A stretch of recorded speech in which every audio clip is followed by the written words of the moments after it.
Hal ini terutama karena biaya pembelian informasi cukup tinggi. Namun, Little Ching, jangan khawatir. Semuanya dihabiskan untuk hal yang paling penting. Tawa canggung sang kapten menyebar dari kepingan giok itu. Dengar, jika aku berhasil, kita akan kaya raya. Bahkan jika kau melakukan 10 misi berbahaya selama 1 dekade, kau tidak akan mampu menyamai keberhasilanku kali ini. Oleh karena itu, aku butuh dukunganmu adik muda.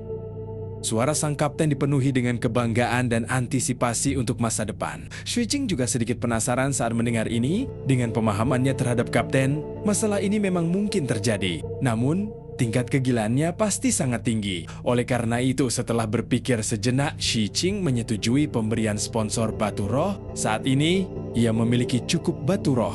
Tetapi yang ia butuhkan adalah sumbangan militer. Alhasil, setelah bertukar pikiran sebentar dengan sang kapten, ia bermaksud untuk mengirimkannya kepada sang kapten atau meminta pihak lain untuk mengambilnya. Akan tetapi, ia tidak menyadari jadwal padat sang kapten malam ini. Oleh karena itu, mereka berdua sepakat untuk bertemu di sekte transformasi iblis besok. Shui Qing juga memberitahu kapten bahwa mereka dapat memanfaatkan sumbangan militer untuk mendapatkan akses ke seni kultivasi dari 3 sekte besar. Minat sang kapten meningkat setelah mendengar ini. Ada hal seperti itu, aku belum pernah mendengarnya. Aku mengerti. Dari sudut pandang istana pemegang pedang, mereka tidak benar-benar ingin melihat bahwa pemegang pedang di bawah mereka semuanya berasal dari 3 sekte besar. Sekarang tidak apa-apa, tetapi akan ada beberapa bahaya tersembunyi di masa depan dalam jangka panjang. Jadi mereka tidak mempublikasikan informasi tentang penggunaan sumbangan militer untuk belajar dari 3 sekte besar. Namun, karena kemurahan hati, mereka juga tidak menghentikannya. Namun, dari sudut pandang 3 sekte besar, mereka tentu berharap agar semua pemegang pedang memiliki hubungan dengan mereka. Oleh karena itu, mereka mengizinkan pewarisan seni kultivasi. Namun secara umum, istana pemegang pedang adalah kekuatan dominan dan ketiga sekte terikat padanya. Ini juga seharusnya menjadi cara bertahan hidup bagi ketiga sekte besar. Analisis sang kapten sangat komprehensif. Ketika Shui Qing mendengar ini, dia mengangguk. Dia merasa bahwa apa yang dikatakan sang kapten masuk akal. Setelah keduanya sepakat pada waktu besok, sang kapten mengakhiri transmisi suara. Setelah meletakkan slip giok transmisi suara, Shui Qing terus merenungkan tentang peningkatan tangannya dari seni merampas Dao Bizarnet mengenai penyatuan zat-zat yang tidak lazim. Sebenarnya, aku tidak perlu membatasi diri pada zat-zat yang tidak lazim atau racun. Shui Qing memikirkannya saat istana surgawi ketiga di tubuhnya bergetar. Kekuatan pembatasan racun menyebar dan menyatu ke tangannya. Dalam sekejap, tangannya memancarkan racun yang pekat. Setelah itu, racun itu berubah lagi, membentuk zat-zat aneh yang menjadi miliknya. Setelah istana surgawi keempat berguncang, tangan Shui Qing berubah menjadi ungu. Kekuatan bulan ungu merasuki tangannya saat ini. Dengan perubahan seperti itu, musuh tidak akan mampu bertahan melawanku dalam pertempuran hidup dan mati. Pada saat-saat kritis, aku akan mampu memberikan pukulan yang mematikan. Cara Shui Qing memikirkan masalah selalu dimulai dari penyembunyian dan kejutan. Ini terkait dengan pertumbuhannya sejak ia masih muda dan juga gaya puncak ketujuh dari 7 mata darah. Suatu malam berlalu saat Shui Qing menyempurnakan seni menjambret daun nether aneh miliknya. Keesokan harinya, Shui Qing tidak pergi ke departemen penjara. Sebagai gantinya, ia mengajukan cuti 3 hari dan pergi ke sekte transformasi iblis kekosongan besar. Sebagai salah satu dari 3 sekte utama di Kabupaten Fonghai, lokasi sekte transformasi iblis kekosongan besar berada di arah barat daya ibu kota kabupaten dan menempati area yang luas. Ada banyak susunan teleportasi di sekitarnya yang memungkinkan wilayah sekte sejati yang agak jauh untuk mempertahankan hubungan dekat dengan ibu kota daerah. Hanya ada satu misi untuk sekte cabang di sini, yaitu melayani pemegang pedang. Ketika Shui Qing tiba, dia melihat banyak pemegang pedang keluar masuk. Kaptennya sudah lama tiba. Dia berjongkok tidak jauh dari situ dan melambaikan tangan ke arah Shui Qing sambil memakan apel. Qing kecil, ke sini. Sang kapten melemparkan sebuah apel. Shui Qing menangkapnya dan menggigitnya sebelum memberikan tiket minuman keras kepada kapten. Melihat tiket roh itu, sang kapten sangat gembira. Setelah menggigit apel itu, dia berbicara secara misterius. Adik muda, jangan khawatir. Menurut rencanaku, tidak lama lagi kita bisa melakukan sesuatu yang besar. Seberapa tinggi risikonya? Tanya Shui Qing. Tidak ada risiko sama sekali. Sang kapten tampak yakin. Shui Qing mengangguk. Dia mengerti bahwa ini berarti risikonya sangat besar. Jangan bicarakan itu lagi. Aku akan mencari Wu Jianwu. Orang ini menghabiskan banyak batu roh untuk melakukan penilaian pengganti pemegang pedang melalui koneksiku. Hari ini, dia akan melakukan penyelidikan hati kaisar. Aku memberinya beberapa bahan yang aku gunakan saat itu tadi malam dan membuatnya merasa bahwa uangnya digunakan dengan baik. Kaptennya berdiri. Aku akan melihat hasilnya dan melihat apakah dia juga berhasil mencapai 10 kaki. Mata sang kapten menampakkan antisipasi saat dia pergi dengan penuh semangat. Sui Qing diam-diam melirik ke belakang kapten. Dia merasa bahwa kapten pasti punya dendam dengan Wu Jianwu. Kalau tidak, mengapa dia menipu seseorang 2 kali berturut-turut? Setelah melihat kapten pergi, Sui Qing memasuki sekte transformasi iblis kekosongan besar. Cabang sekte transformasi iblis kekosongan besar yang didirikan di ibu kota daerah, memiliki penampilan keseluruhan berbentuk cincin di bawah pengepungan lingkaran bangunan. Ia membentuk formasi kekosongan besar yang unik bagi sekte tersebut. Setiap bangunan diukir dengan binatang buas yang tampak aneh. Beberapa menyeramkan, buas, dan beberapa tenang dan penuh keberuntungan. Kebanyakan dari mereka adalah makhluk dari zona terlarang. Tetapi ada juga beberapa ras non-manusia. Akan tetapi, dalam pemahaman sekte transformasi iblis kekosongan besar, semuanya dapat digunakan sebagai benih iblis. Tempat untuk mempelajari teknik transformasi iblis adalah di aula pemberian sihir. Aula ini bukanlah aula dalam artian biasa, tetapi merupakan serangkaian bilik-bilik batu, masing-masing independen dan terisolasi dari yang lain. Jumlah mereka ada 100. Setelah menghabiskan sejumlah sumbangan militer, Sui Qing dengan sopan dibawa ke sini oleh murid sekte transformasi iblis kekosongan besar. Dia memilih sebuah bilik dan masuk. Di dalam bilik, Sui Qing melihat formasi susunan terukir di tanah dan sebuah prasasti batu. Prasasti batu itu tidak terlalu tua dan tidak banyak mengandung makna tentang perjalanan waktu. Akan tetapi, ukiran-ukiran di atasnya memancarkan pesona kuno. Jelaslah, lempengan batu ini merupakan salinan dan bukan merupakan benda yang berdiri sendiri. Namun, untuk dapat ditempatkan di sini, benda itu haruslah benda unik yang tidak memengaruhi pemahaman seseorang terhadap seni kultivasi. Oleh karena itu, setelah Sui Qing memeriksanya, ia duduk bersila dan menarik napas dalam-dalam sambil menatap lempengan batu itu dengan penuh tekad. Poin kontribusi militer yang dibutuhkan untuk pemahaman cukup tinggi. Aku punya waktu 3 hari untuk memahami. Akan lebih baik jika aku bisa berhasil dalam sekali jalan. Aku harap teknik transformasi iblis ini sesuai dengan penilaian aku dan dapat memungkinkan Gunung Kaisar hantu aku terwujud. Sui Qing tidak ragu-ragu. Persepsinya menyebar dan menyatu ke dalam lempengan batu di depannya. Begitu dia menyentuh prasasti batu itu, dia mendengar suara gemuruh yang seakan-akan berasal dari zaman dahulu bergema di dalam benaknya. Raungan itu semakin kuat, menenggelamkannya seperti badai. Tubuhnya bergetar dan dia bisa merasakan ledakan kekuatan teleportasi. Ini benar-benar berbeda dari pengalaman pemahaman yang dia miliki sebelumnya. Sui Qing membuka matanya dan apa yang muncul di depannya adalah kehampaan. Tempat yang dia datangi bukan lagi bilik pencerahan sekte transformasi iblis kekosongan besar. Dia sebenarnya telah diteleportasi ke dalam tubuh ikan tembus pandang. Tubuh ikan ini panjangnya 100 kaki dan beberapa bagian tubuhnya ditutupi dengan rune hitam. Di atasnya terdapat gambar wajah-wajah yang menangis. Dan tangisan samar bergema dari wajah-wajah itu saat ia melayang maju di kehampaan. Ada juga lentera hijau di depan ikan itu yang memancarkan cahaya redup dan menakutkan. Di kehampaan, lentera itu seperti bola api hantu mengerikan yang menuntun jalan. Pikiran Sui Qing terguncang.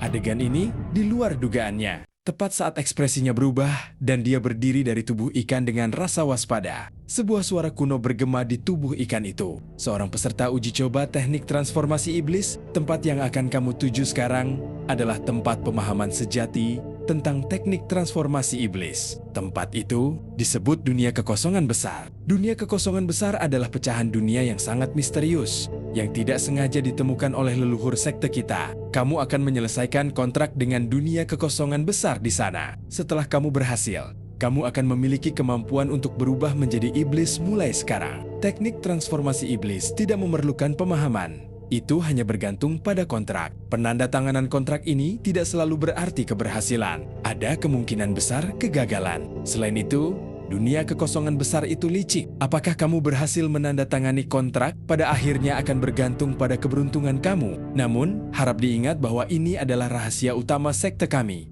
Tidak boleh dibocorkan ke orang luar. Siapapun yang melanggarnya akan dihukum. Terlepas dari keberhasilan atau kegagalan, Setelah memasuki dunia kekosongan besar, kamu dapat kembali ke sini dengan melantunkan kembali ke ikan dalam hati. Semoga kamu beruntung. Tidak, mata Xuqing berbinar. Dia tahu bahwa suara kuno ini tidak hanya dikirimkan kepadanya. Dari nada bicara pihak lain, dia tahu bahwa itu adalah rekaman suara. Tepat saat Xuqing sedang berpikir, matanya tiba-tiba menyipit. Dia melihat patung makhluk bermata satu yang sangat besar di kehampaan yang jauh. Ada lubang menganga di dada patung batu itu. Wajah patung batu itu kabur. Hanya mulutnya yang terbuka yang terlihat. Dari kejauhan, patung itu tampak seperti pintu masuk ke dunia lain. Ikan yang ditumpangi Xuqing melompat dan tiba di depan patung batu. Setelah tubuh ikan yang tembus pandang itu bergerak, ia mengeluarkan gelembung. Tubuh Xuqing memasuki mulut patung batu itu melalui gelembung ini. Pada saat berikutnya, apa yang muncul di depan Xuqing adalah dunia yang melampaui imajinasinya. Dunia diselimuti kabut tipis, disertai bisikan-bisikan menakutkan yang bergema di antara kabut. Yang membuatnya semakin menakutkan adalah sebuah benda putih besar. Hal pertama yang menarik perhatian Xuqing adalah lipatan-lipatan yang seperti gelombang.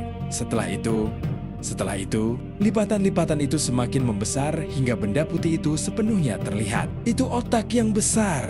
Tidak hanya ada lipatan di sana, tetapi juga ada alur tengah yang jelas. Pada saat yang sama, ada dua otak kecil berwarna coklat yang sedikit lebih kecil di samping batang otak berwarna gelap. Ia mengambang dalam kabut dan orang dapat melihat urat-urat yang tampak seperti pembuluh darah dan saraf di bawahnya, seperti cabang-cabang pohon yang berantakan. Otak ini tidak unik di dunia kabut ini. Pupil mata Xuqing mengecil. Ada banyak pohon otak di dalam kabut. Semuanya bergerak di dalam kabut. Jumlah keseluruhannya tidak dapat dihitung. Terlebih lagi, setiap pohon otak di sini menggeliat dan berbisik. Ada satu lagi. Pelankan suaramu. Jangan membuatnya takut. Ada satu lagi.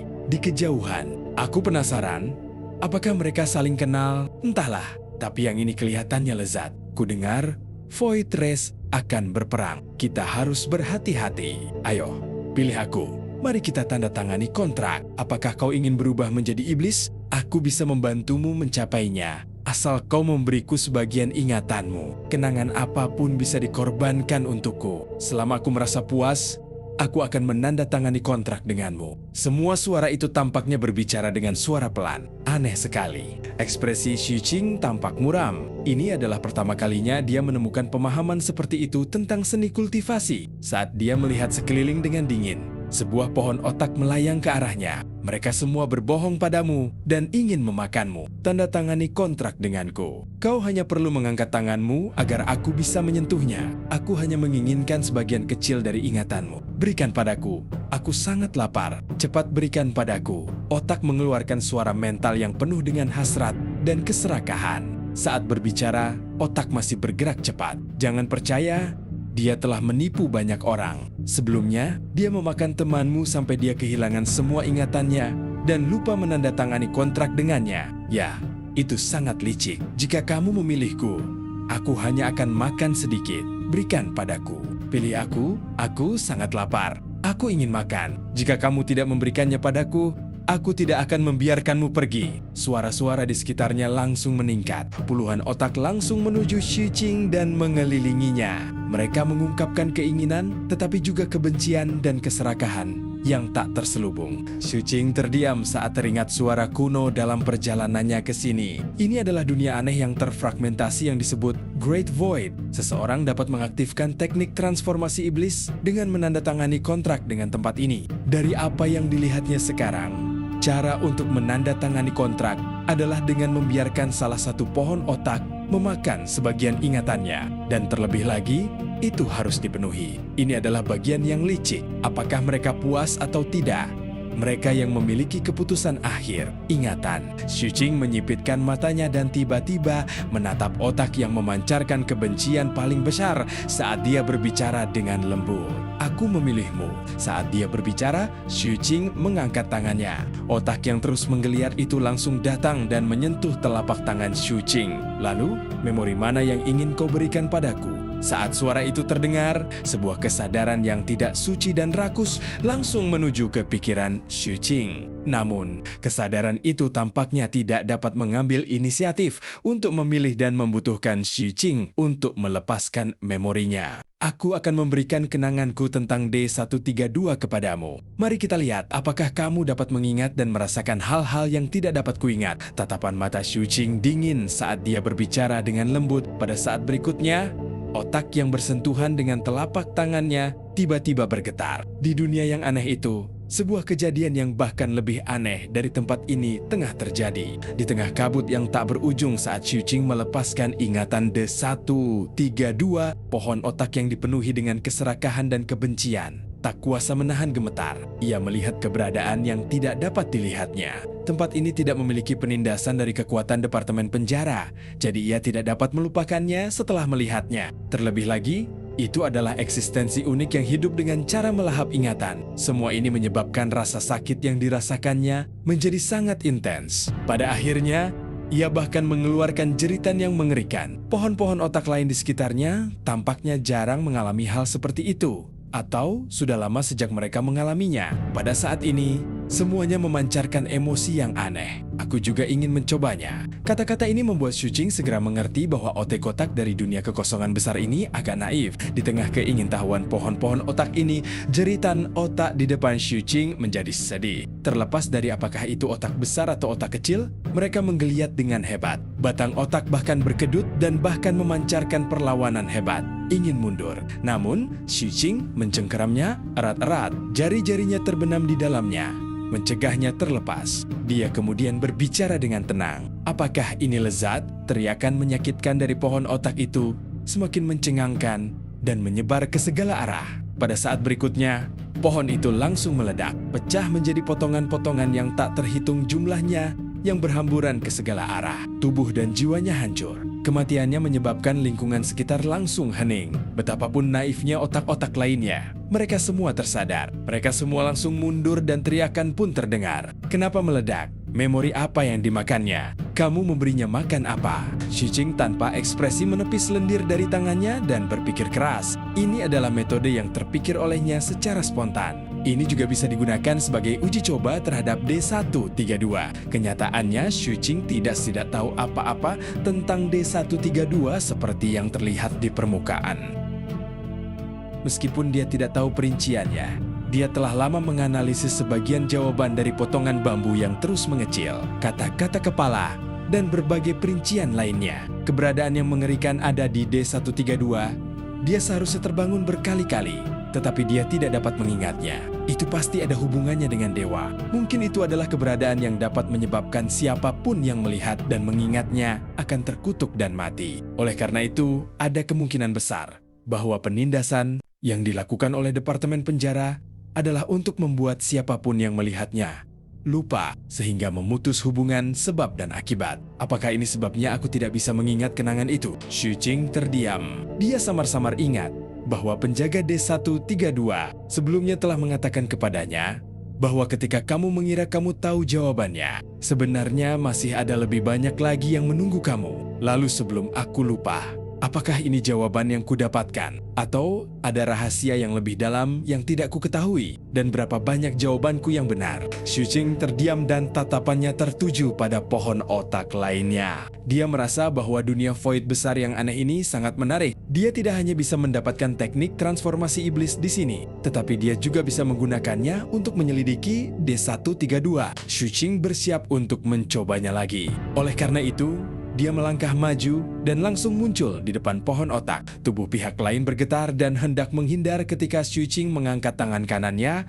Enak sekali, ayo makan. Otaknya tampak berjuang, tetapi rasa hausnya akan ingatan masih membuatnya mendekati dan menyentuh telapak tangan Xu Qing dengan hati-hati. Pohon otak lainnya juga mengamati, namun pada saat berikutnya, pohon otak yang bersentuhan dengan Xu Qing bergetar hebat dan mengeluarkan suara memilukan. Tepat saat semua lipatan di atasnya terdistorsi hebat dan akan meledak, Xu Qing segera berbicara. Apa yang kamu lihat? Sebelum pohon otak itu selesai berbicara, ia hancur berkeping-keping. Ekspresi Xu Qing tampak jelek. Dia menoleh dan melihat pohon otak berikutnya. Semua otak di sekitarnya langsung mundur. Semuanya memancarkan fluktuasi kengerian yang jelas dan pergi dengan gila. Xu Qing sedikit enggan. Oleh karena itu, ia mengejar salah satu dari mereka dan segera menyusulnya. Saat pihak lain berteriak, ia menyentuhnya dan berbicara dengan lembut. Ayo, ini lezat. Begitulah.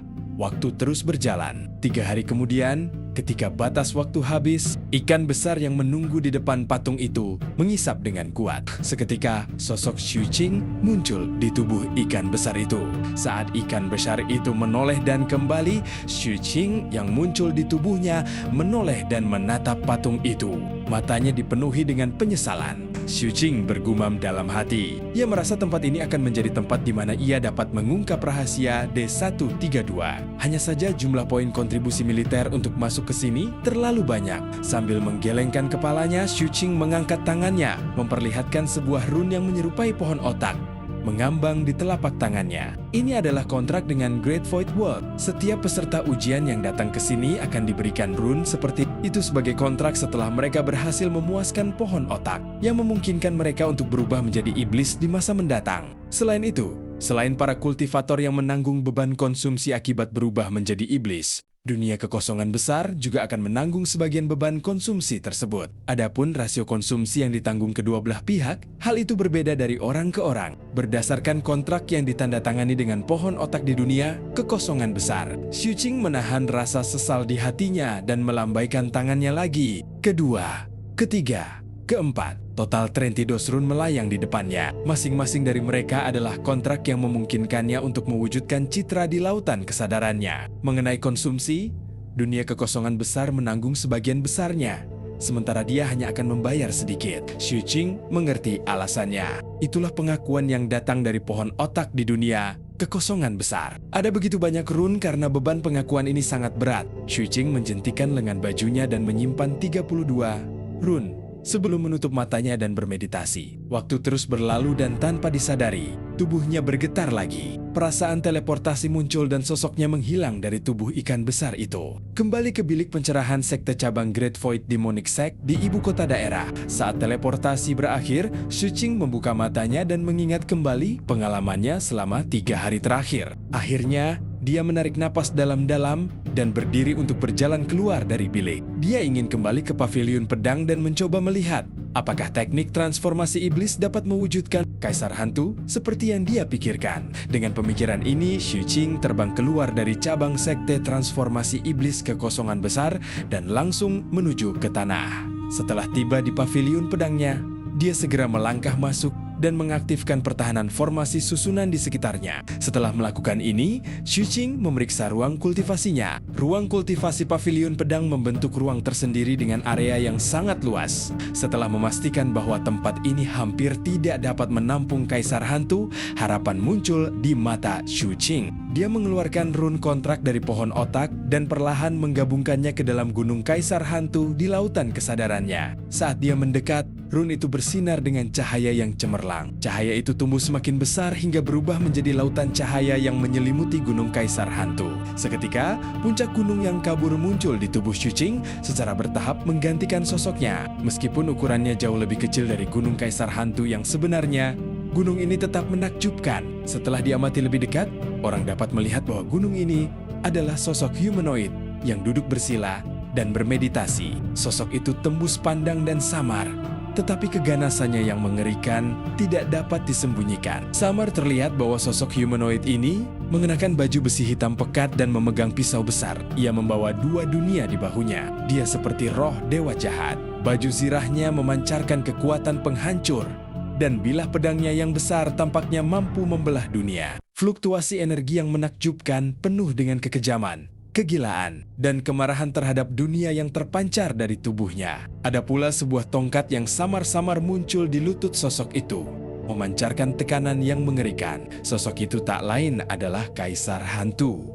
Adapun penampilannya 80% mirip dengan Xu Qing. Namun, seluruh sosoknya hanya 10% yang terwujud dan tidak memiliki substansi apapun. Namun, hanya 10% ini yang melampaui batas daya tahan pavilion pedang dan suara gemuruh terdengar seolah-olah akan hancur. Saat suara retakan bergema, run kontrak di lautan kesadaran Xu Qing hancur berkeping-keping. Lautan cahaya menghilang dan hantu kaisar hantu di luar tubuh Xu Qing juga langsung menghilang. Tubuh Xu Qing bergetar dan dia membuka matanya memuntahkan seteguk besar darah. Namun, matanya menunjukkan kegembiraan yang kuat. Napas Xu Qing terengah-engah. Ia sudah lama mendambakan gunung kaisar hantu terwujud, tetapi ia tidak dapat melakukannya. Baru pada saat itulah ia akhirnya merasakan harapan untuk berhasil. Meskipun pada akhirnya dia tetap gagal, ini karena run kontraknya telah mencapai batasnya. 10 run seharusnya cukup untuk menyelesaikan satu manifestasi. Xu Qing tergoda. Dia menarik napas dalam-dalam dan menahan keinginan untuk terus mencoba. Dia hanya memiliki 31 run kontrak tersisa sekarang. Dan dia merasa sedikit menyesal telah menyia-nyiakannya dalam ujian. Kilatan tajam muncul di mata Xu Qing pada saat yang sama. Dia berpikir tentang bagaimana dia harus terus mengumpulkan sumbangan militer untuk melakukan perjalanan ke dunia Void besar setelah menghabiskan semua run kontrak. Tepat saat dia tengah memperhitungkan hal ini, slip giok transmisi suara miliknya bergetar.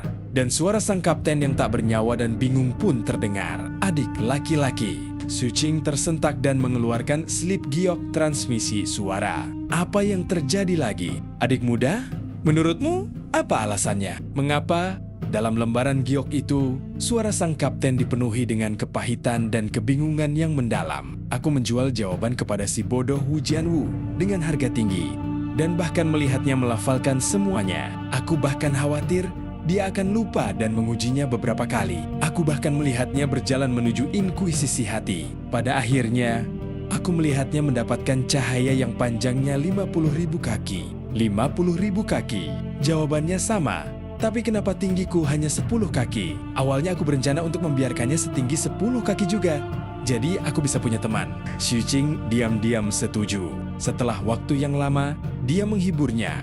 Bahkan 10 kaki pun ada gunanya. Setidaknya, ini unik. Lembaran giok itu terdiam. Setelah waktu yang lama, suara putus asa sang kapten terdengar. Adik, kamu benar-benar tidak tahu bagaimana cara menghibur orang. Apakah menurutmu, Wu Jianwu menempatkan dirinya pada posisi penguasa kuno Mystic Nether dan membacakan puisi di hadapan kaisar? Tidak. Aku harus bertanya. Xu Qing memegang batu giok itu dan merasa sangat simpati kepada sang kapten. Mengingat persahabatan antara sesama murid, Xu Qing berduka selama beberapa saat. Setelah itu, ia segera menyimpan slip giok itu dan bangkit untuk berangkat. Ia kemudian mulai menerima misi untuk mendapatkan sumbangan militer. Waktu terus berlalu dan Xu Qing tidak yakin apakah kapten akhirnya mendapat jawaban. Selama periode waktu ini, fokus utamanya adalah pada kontribusi militer. Ada banyak misi untuk berpatroli, mencari, menangkap, dan membantu. Di antara mereka, Shan He, Wang Chun, dan Night Spirit membantunya berkali-kali. Mereka berasal dari departemen yang berbeda. Setiap kali ada misi,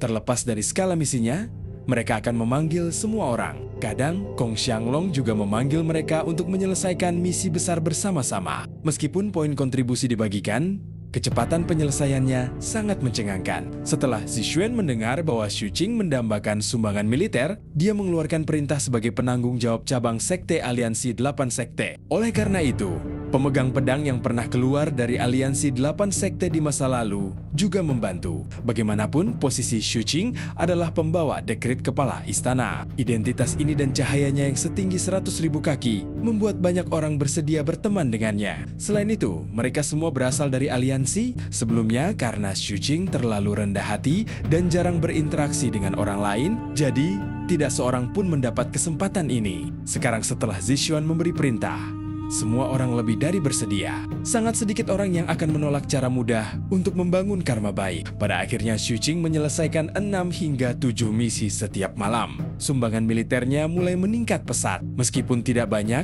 saat ia melihat jumlah sumbangan militer terus meningkat, rasa puas masih muncul di hatinya. Penerimaan misi yang gila seperti itu juga menyebabkan reputasi Xu Qing di ibu kota daerah semakin menyebar. Mengenai departemen penjara, Xu Qing terus memeriksanya sepanjang hari. Semuanya normal, dan tidak ada lagi masalah dengan bocah lelaki itu. Setengah bulan kemudian, Xu Qing yang baru saja keluar dari D132 hendak melanjutkan menerima misi. Namun, sebelum dia bisa meninggalkan departemen penjara, pedang komando pemegang pedangnya mengirimkan dekrit dari istana pemegang pedang. Xu Qing segera datang ke istana pemegang pedang. Suaranya sangat berwibawa, menampakkan niat dingin dan membunuh yang tidak menyisakan ruang untuk keraguan. Xu Qing menghentikan langkahnya dan menatap pedang komando di tangannya dengan sedikit perenungan. Keputusan ini datang sangat tiba-tiba dan tidak menyebutkan alasan. Adapun suara itu, suaranya agak familiar. Setelah mengingatnya dengan saksama,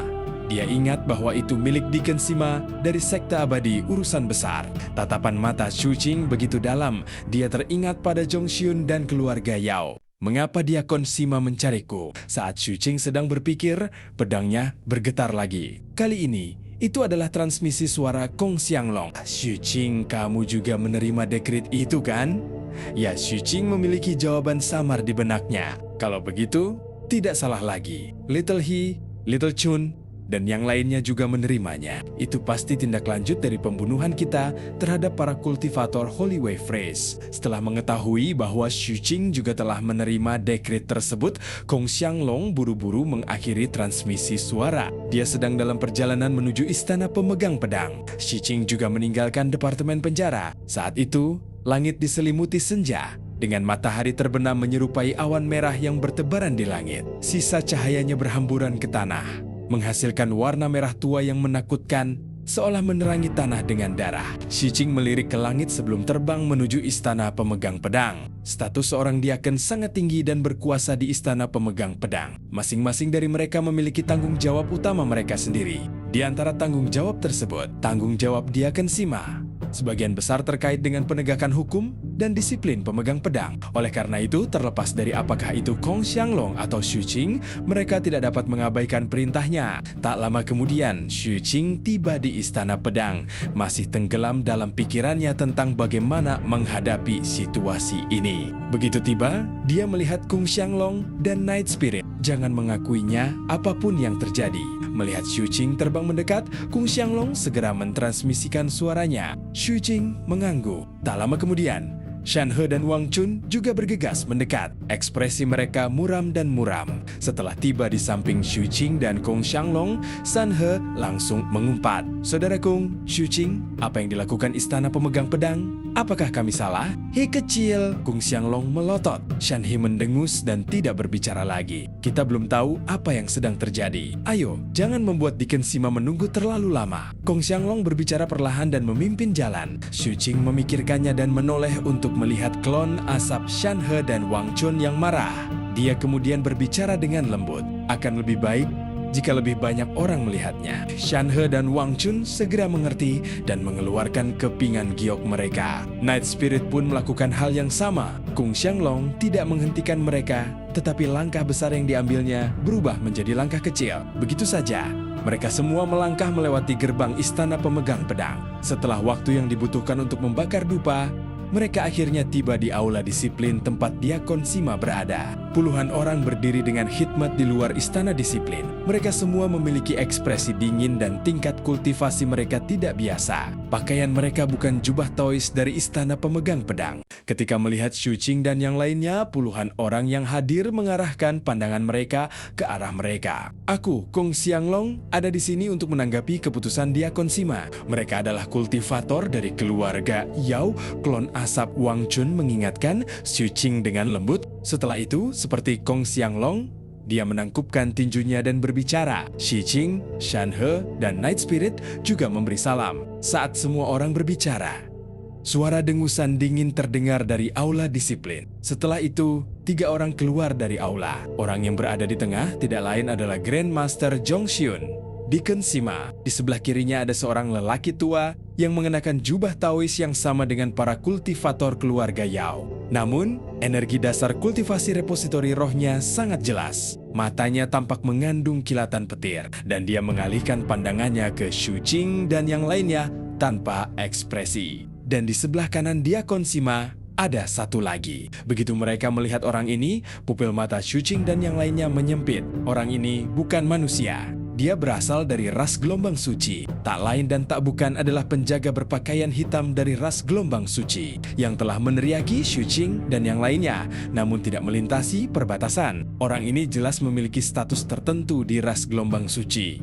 Kultivasinya juga ada di repositori roh. Saat auranya menyebar, 4 repositori rahasia yang kuat samar-samar muncul di belakangnya. Dia berdiri di sebelah kanan Diakon Shima dan dengan dingin mengalihkan pandangannya ke arah Xu Qing dan yang lainnya. Ketika dia melihat perlombaan gelombang suci di istana pemegang pedang, Xu Qing merasa ini seperti lelucon. Meskipun sangat ironis, dia juga memperhatikan bahwa Kung Xianglong dan yang lainnya semuanya terengah-engah. Pada saat ini, Diakon Sima dengan tenang berbicara kepada lelaki tua dari keluarga Yao di sebelah kiri. Steward Sun, mereka sudah di sini. Kamu bisa bertanya kepada mereka sekarang. Lelaki tua dari keluarga Yao itu mengangguk. Pertama-tama, ia menangkupkan tinjunya dan membungkuk kepada Diakon Sima. Setelah itu, ia menoleh dan menatap dingin ke arah Xu Qing dan yang lainnya. Ekspresinya sangat muram dan suaranya penuh dengan aura pembunuh.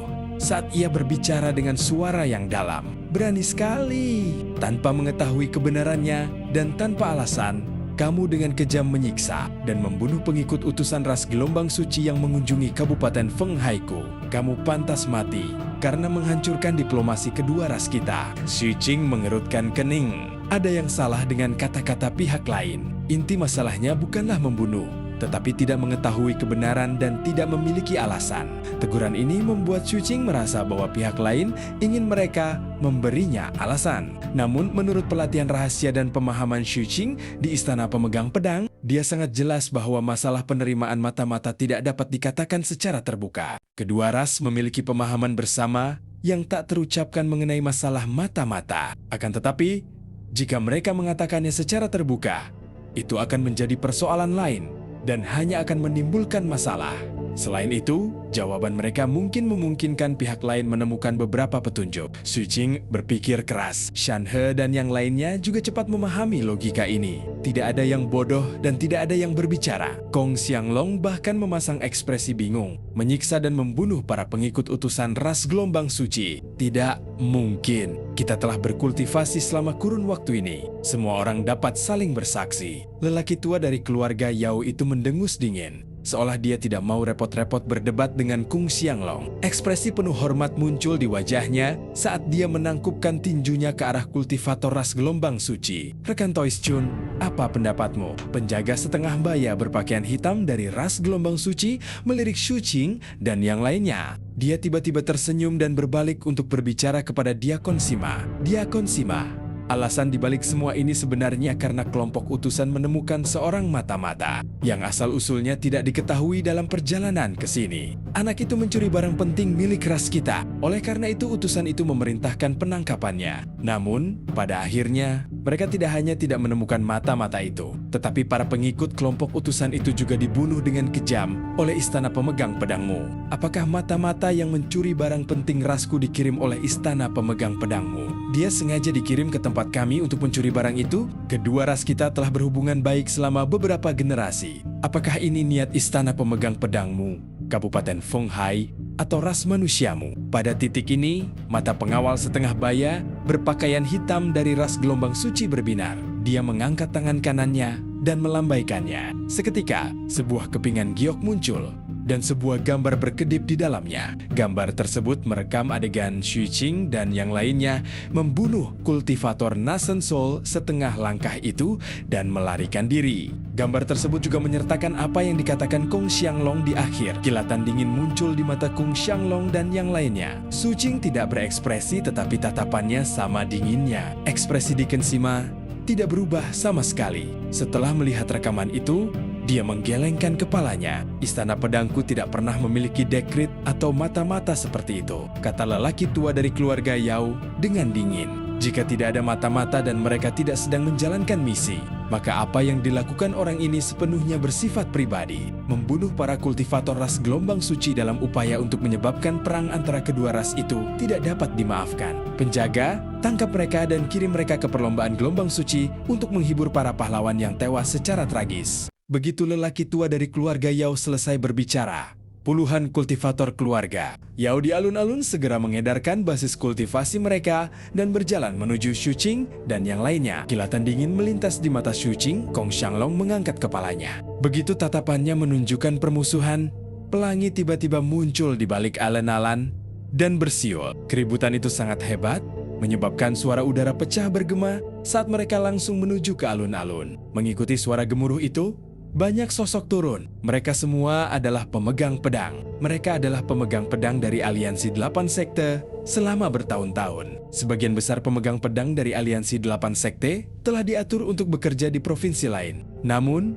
mereka yang saat ini berada di ibu kota daerah semuanya telah tiba. Sebelumnya dalam perjalanan, Shuqing telah mengirimi mereka transmisi suara. Saat mereka turun, para pemegang pedang dari Aliansi 8 Sekte ini menyebarkan aura mengerikan mereka dan menjaga Shuqing dan yang lainnya. Mereka kemudian menatap anggota keluarga Yao dengan senyum sinis dan jijik. Menarik, menangkap pemegang pedang di istana pemegang pedang kita. Ayo, bawa kakekmu-kakekmu ke perlombaan gelombang suci juga untuk menghibur roh heroik ras gelombang suci. Bajingan sialan. Selagi mereka bicara, para pemegang pedang ini mengedarkan dasar kultivasi mereka dan aura mereka membumbung tinggi ke langit, dipenuhi dengan niat membunuh. Para kultivator keluarga Yao menghentikan langkah mereka. Pelayan Sun dari keluarga Yao mendengus dingin. Tepat saat dia hendak berbicara, suara siulan terdengar lagi di kejauhan. Kelompok pemegang pedang lainnya bersiul di udara dan menyerbu. Ada sekitar 100 orang dalam kelompok ini.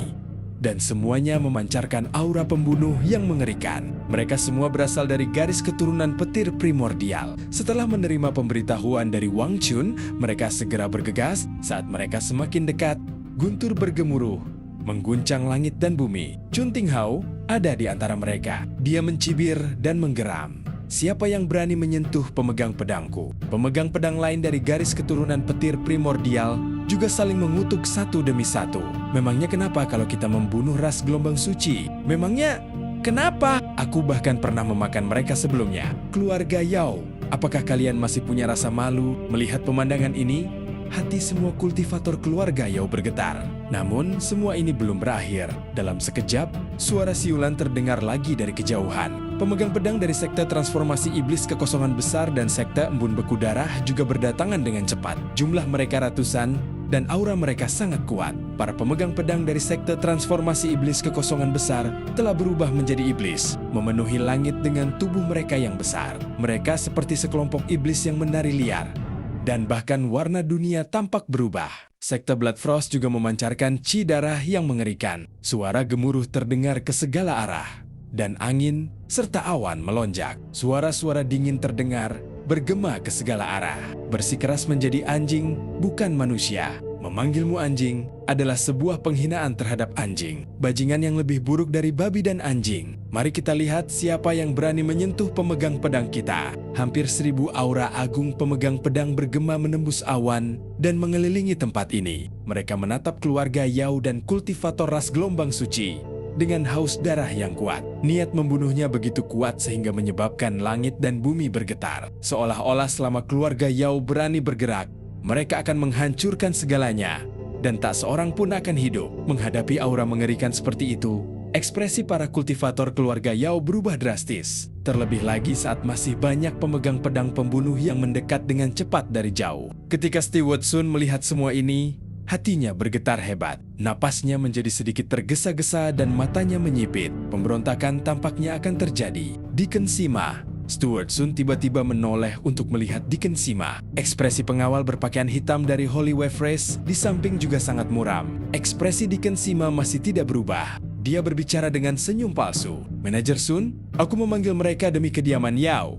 Kamu sudah selesai bertanya dan kamu sudah mendengar jawaban mereka. Semuanya sangat jelas. Kami tidak mengirim mata-mata. Kami juga tidak membunuh para pengikut utusan ras gelombang suci. Mengenai slip giok rekaman, aku bisa memalsukannya dalam jumlah banyak. Jika kau menyukainya, aku akan memberikannya kepadamu nanti. Diakon Sima membelai jenggotnya dan tersenyum sambil berbicara lembut. Aku sudah melakukan bagianku. Tapi keluarga Yaomu agak tidak peka untuk berbicara seperti ini di istana pemegang pedangku. kau mengatakan hal yang salah dan memicu kemarahan publik di istana pemegang pedang. Bahkan aku tidak dapat membantumu dalam hal ini." Ekspresi Steward Sun langsung berubah jelek. Dia menatap pemegang pedang yang siap bertempur, yang mengelilingi mereka seperti sekawanan serigala ganas, dan kemudian pada utusan ras gelombang suci di sampingnya. Ekspresinya berubah, dan dia mengeluh dalam hati.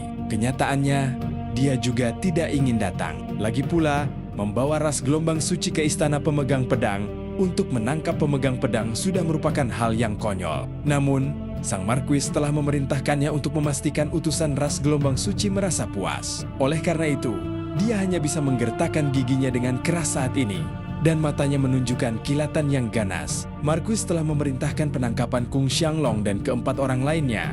Deacon Sima mengerutkan kening. Adapun pengawal berpakaian hitam dari ras gelombang suci, kesuraman di wajahnya sedikit memudar. Dia tersenyum tipis dan kilatan dalam melintas di kedalaman matanya. Kali ini, dia mengikuti tim delegasi klan ke sini. Sebenarnya, tujuan utamanya bukanlah untuk mencari masalah dengan Kung Xianglong dan yang lainnya, tetapi untuk mengamati keluarga Yao. Dia telah mengamati ekspresi semua kultivator keluarga Yao, dan bahkan menggunakan teknik rahasia untuk memverifikasi apakah mereka sedang berpura-pura. Pada saat itu, puluhan kultivator keluarga Yao di allen-allen mengeluh dalam hati ketika mendengar Steward Sun. Namun, mereka tidak punya pilihan selain bergerak maju di bawah perintah ini. Basis kultivasi mereka beredar liar dan aura mereka meningkat, ingin bergegas menuju Xuqing dan yang lainnya. Tepat saat pertempuran hendak terjadi, suara dengusan dingin terdengar dari langit. Sungguh tidak pantas. Pada saat berikutnya, suatu kekuatan yang mengguncang langit dan bumi turun dari langit seperti longsoran salju,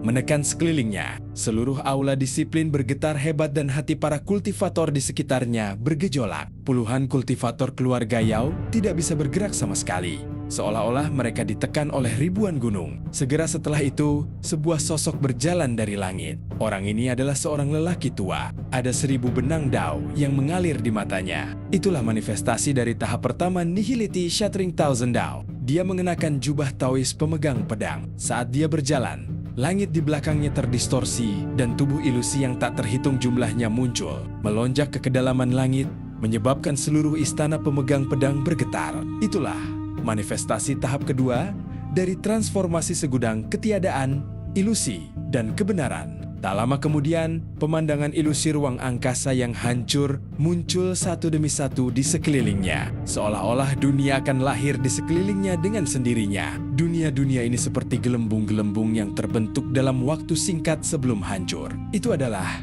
tanda tahap ketiga Nihility, imajinasi tak terbatas. Namun, tidak banyak dunia di sekitar lelaki tua itu. Dia belum benar-benar melangkah ke tahap ketiga, dan hanya bisa dikatakan telah mengambil satu langkah maju. Meski begitu, dia sudah luar biasa kuatnya. Dan dengan kemunculannya, seluruh istana pemegang pedang terdiam. Xuqing segera menyadari bahwa pihak lain itu adalah wakil kepala istana dari istana pemegang pedang yang muncul saat para pemegang pedang mengucapkan sumpah. Salam, wakil kepala istana. Diakon Sima adalah orang pertama yang menangkupkan tinjunya dan membungkuk dengan hormat. Xuqing, Kung Xianglong, dan yang lainnya juga dengan cepat menangkupkan tinju mereka. Tak lama kemudian, semua pemegang pedang di sekitarnya memberi salam serempak. Salam, wakil kepala istana. Wakil kepala istana tidak berekspresi.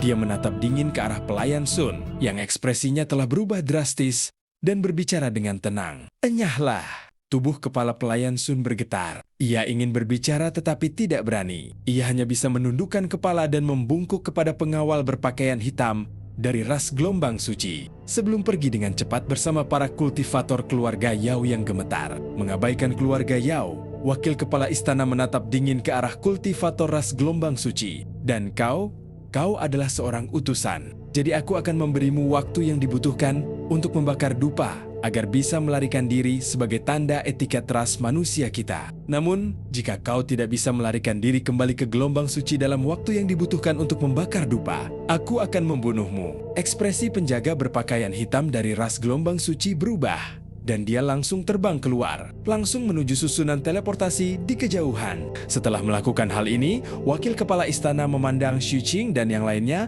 lalu mendengus dingin. Kalian semua cukup berani. Atas perintah kepala istana, kalian berlima akan dipenjara di departemen penjara selama sebulan. Diakon Sima antar mereka ke departemen penjara. Xu Qing menundukkan kepalanya. Shan He dan yang lainnya mendesah dalam hati dan juga menundukkan kepala. Namun, Kong Xianglong tidak gemetar. Ia hanya akan takut saat menghadapi kepala istana. Sekarang, ia hanya dalam suasana hati yang buruk, berpikir bahwa ia tetap tidak bisa melarikan diri dari penjara. Pada akhirnya, aku mematuhi perintah itu. Diakon Sima berbicara dengan sungguh-sungguh. Dia tentu saja tahu bahwa pengawalan di sini bermaksud menjaga mereka di jalan. Kalau ras gelombang suci atau keluarga Yao bergerak, kalian semua bubar.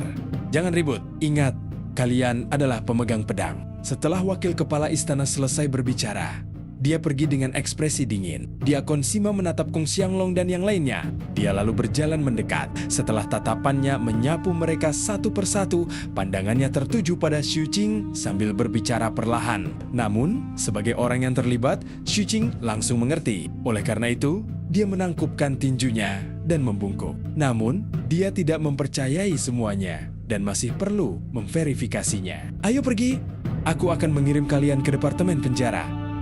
Diakon Sima berjalan di depan. Kong Xianglong menghela napas pada Xu Qing. Adapun Shan He dan Wang Chun, mereka berkedip dan bergerak mendekati Xu Qing sebelum berbicara dengan suara rendah. Xu Qing, kami akan pergi ke rumahmu, kami akan mengandalkanmu. Xu Qing mengangguk pelan. Semua orang menghela napas dan mengikuti Diakon Sima keluar dari istana pemegang pedang. Saat mereka bergerak menuju departemen penjara, di bangunan altar melingkar di pusat ibu kota daerah.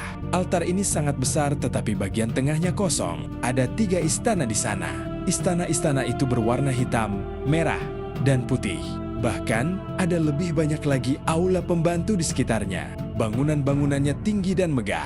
Bagian atas dari 3 istana utama ditutupi dengan ubin berwarna berbeda. Penampilannya luar biasa dan unik. Bangunan-bangunan ini bersifat mistis. Bangunan-bangunan ini tampak ada di altar. Tetapi kenyataannya tidak. Sebab, saat seseorang berdiri di gugusan istana ini dan memandang keluar, yang terlihat bukanlah ibu kota daerah, melainkan kehampaan. Dalam kehampaan ini, hanya gugusan istana ini yang ada. Pada saat itu, ada 3 orang di istana putih. 2 orang duduk berhadapan dan bermain catur. Sementara seorang berdiri di tengah dan menatap papan catur. Orang yang sedang bermain catur itu tidak lain adalah master istana pemegang pedang. Di hadapannya ada seorang sarjana setengah baya yang mengenakan jubah brokat. Wajah orang ini putih bersih dan ada sedikit kelembutan di sana. Saat ini, dia tersenyum sambil mengambil bidak catur hitam dan meletakkannya di papan catur. Dia bahkan menggunakan jarinya untuk menusuk bidak catur itu. Kepala istana, kontribusimu terlalu besar. Jika kamu tidak berhati-hati, kamu akan menjadi naga sombong yang terbang ke cakrawala tanpa bisa kembali. Ada sesuatu yang dikatakan dengan benar di istana pemegang pedang tadi. Kepala istana melihat ke papan catur dan berbicara dengan tenang. Apa? Tanya sarjana berjubah brokat itu sambil tersenyum. Marquis, dasar bajingan. Kepala istana tidak berekspresi saat dia menatap dingin ke arah sarjana berjubah brokat itu. Sarjana berjubah brokat ini tidak lain adalah kepala keluarga Yao, Marquis Yao generasi saat ini. Dia tidak tampak marah saat mendengar ini. Sebaliknya, dia tertawa. Setelah itu, dia berdiri dan menangkupkan tinjunya serta membungkuk kepada orang yang sedang menonton mereka bermain catur. Gubernur daerah, permainan catur sudah diputuskan. Tidak perlu dilanjutkan. Kunjungan Holy Wave Race adalah kunjungan persahabatan. Aku pamit dulu dan menyambut mereka. Setelah itu, Marquis Yao pergi. Pandangan belakangnya tampak agak suram dalam kegelapan, memperlihatkan sedikit rasa kesepian. Dia adalah gubernur daerah Vonghai. Gubernur daerah. Aku masih belum percaya padanya. Melihat Marquis Yao yang pergi, kepala istana berbicara dengan tenang. Saudara Liang Xiu. Gubernur daerah itu tersenyum dan duduk di hadapan kepala istana. Sambil membersihkan papan catur, dia berbicara dengan lembut. Aku tahu kamu sengaja menampilkan aura naga sombong dalam permainan catur tadi untuk mengingatkan Yao Tianyan agar tidak membiarkan pertunjukan palsu itu menjadi kenyataan dan akhirnya menjadi naga sombong. Namun, kamu lebih suka tindakan tegas dan agresif. Sementara saudara Tianyan lebih suka bersekutu. Kalian berdua telah menciptakan situasi di mana kalian seperti air dan api, yang awalnya merupakan rencana rahasia yang kami bertiga rumuskan bersama. Selama ini, orang luar terus-menerus mengutuk keluarga Yao, menyebut mereka tak tahu malu, tak punya otak, dan pengkhianat. Mengutuk mereka karena menikah dengan ras asing.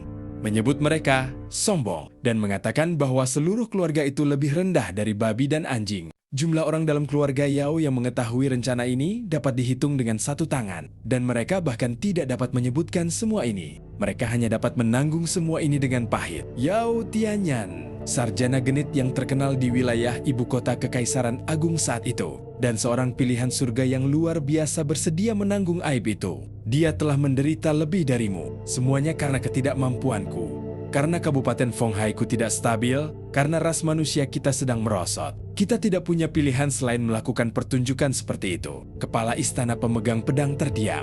Setelah waktu yang lama, dia melihat ke kejauhan dan berbicara dengan suara rendah. Gubernur daerah, kamu tidak perlu meremehkan diri sendiri. Jika bukan karena manajemen kamu yang telaten, daerah Fanghai pasti sudah lama ditelan oleh gelombang suci. Aku mengerti apa yang kau katakan. Aku juga tahu bahwa itu lebih sulit baginya daripada bagiku, dan aku lebih tahu pengorbanannya. Namun, aku khawatir beberapa orang di keluarga Yao akan benar-benar menjadi sekelompok naga yang sombong. Bahkan, jika pemimpin memiliki ras manusia di dalam hatinya, dia tidak bisa kembali. Dia tidak punya pilihan selain melupakan niat awalnya. Seperti mantan Adipati Agung Holy Wave, gubernur daerah itu terdiam. Setelah beberapa lama, dia berbicara dengan lembut. Bahkan kau, yang tahu, punya keraguan. Ini berarti dia hampir berhasil menipu ras gelombang suci.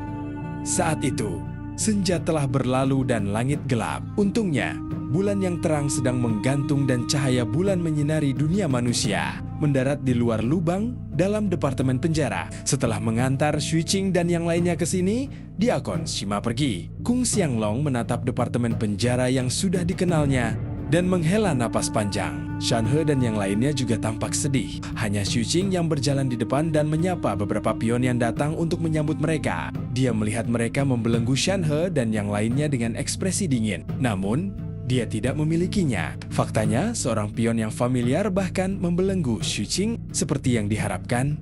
Ini berbeda. Kung Xianglong dan yang lainnya menyaksikan adegan ini. Mereka memperhatikan bahwa ketika para pion ini berbicara kepada Xu Qing, mereka akan tersenyum di wajah mereka, seolah-olah mereka berada di pihak yang sama. Namun, bagi mereka, mereka tidak berekspresi. Oleh karena itu, semua orang memperlihatkan ekspresi iri. Li Tua juga berada di antara para pion. Setelah melirik Kung Xianglong dan yang lainnya, dia berbicara kepada Xu Qing dengan suara rendah. Aku mendengar tentang apa yang terjadi di luar aula disiplin hari ini. Ayo pergi, selmu sudah siap. Sembari bicara, Li Tua mengedipkan mata pada Xu Qing dan memimpin jalan. Begitu saja, Xu Qing dan yang lainnya mengawal Kung Xianglong dan 3 orang lainnya ke departemen penjara. Mereka berjalan sampai ke area D10. Begitu dia mendorong pintu sel, Xu Qing melihat tata letak di dalamnya dan tersenyum. Meskipun area D10 masih berupa sel penjara, ada total 30 toples anggur di dalamnya. Ada juga banyak makanan yang hanya bisa dibeli dengan batu roh di luar. Bahkan, ada 5 kandang yang diperbaiki khusus yang berisi futon yang dibutuhkan untuk meditasi. Meskipun masih sederhana, itu jauh lebih baik daripada para tahanan itu. Ketika Kung Xianglong dan yang lainnya melihat ini, mereka menjadi bersemangat dan menatap para pion yang berwajah dingin. Li Tua berbicara dengan tenang. Kami mendengar tentang apa yang terjadi padamu. Kau dihukum dan dipenjara. Sebagai pion, kami tentu harus mengawasimu. Namun, sebagai pemegang pedang, semua orang berpikir bahwa kau telah melakukan pekerjaan dengan baik. Perlakukan ini seperti rumahmu sendiri dan anggap ini sebagai waktu istirahat bulan ini. Jika kau butuh sesuatu, beritahu Xu Qing. Xu Qing D132, mu tidak boleh dibiarkan tanpa pencegahan. Kau juga bisa membuka selnya sendiri. Jangan lupa melapor untuk bertugas nanti. Setelah berkata demikian, Pak Tua Li dan yang lainnya memandang Xu Qing dan yang lainnya dengan ekspresi serius. Terakhir, kami akan mengatakannya lagi. Kalian telah melakukan pekerjaan yang baik dalam membunuh mereka. Setelah mengatakan itu, semua pion di sini mengeluarkan pedang komando mereka secara serempak dan memberikan penghormatan pemegang pedang kepada Xu Qing dan yang lainnya. Setelah upacara, para pion berbalik dan pergi. Area D10 langsung sunyi. Xu Qing berjalan diam-diam ke arah toples anggur dengan lambaian tangannya. 4 toples terbang ke arah Kung Xianglong dan yang lainnya. Setelah masing-masing dari mereka menangkap 1, Semua orang saling memandang dan tertawa. Tawa Kung Xianglong semakin keras saat dia meneguk minumannya dalam-dalam. Xu Qing pun tersenyum dan meneguknya banyak. Setelah itu, ia membantu semua orang melepaskan belenggu di tubuh mereka. Itu hanya simbolis di luar dan tidak diperlukan di sini. Begitu saja, waktu terus berlalu. Seolah kelima orang ini telah kembali ke masa ketika mereka berbaring di dataran dengan bahagia. Setelah membunuh para penjaga berpakaian hitam dari ras gelombang suci. Selain itu, mereka tidak asing lagi satu sama lain sekarang. Jadi mereka memiliki banyak topik untuk dibicarakan. Shan He dan Wang Chun sering bertengkar. Di sisi lain, Night Spirit menemani Kung Xianglong setiap hari. Bahkan orang buta pun bisa merasakan bahwa dia menyukai Kung Xianglong. Adapun Xu Qing, dia kadang-kadang keluar dari sel dan melakukan perjalanan ke D132. Selain fakta bahwa dia tidak dapat meninggalkan departemen penjara atau menjalankan misi, semuanya tidak berbeda dari rutinitas biasanya. Setiap kali Xu Qing meninggalkan area D10, dia akan melakukannya dengan tenang. Sebagai penjaga D132, dia tidak bisa mengabaikan D132. Itu akan menjadi kelalaian tugas. Xu Qing merasa bahwa dia sama sekali tidak mungkin melakukan sesuatu seperti itu. Waktu terus berlalu dan setengah bulan pun berlalu. Manusia mungkin akan sangat bosan setelah mereka dipenjara selama setengah bulan. Tetapi bagi para kultivator, pengasingan mereka mungkin akan berlangsung lebih lama dari waktu ini. Terutama jika ada anggur dan daging. Mereka bahkan punya teman untuk mengobrol dan tertawa. Oleh karena itu, kehidupan mereka cukup nyaman. Pada hari ini, Xu Qing kembali dari shift kerjanya. Begitu melangkah ke area D10, dia merasa ada sesuatu yang salah.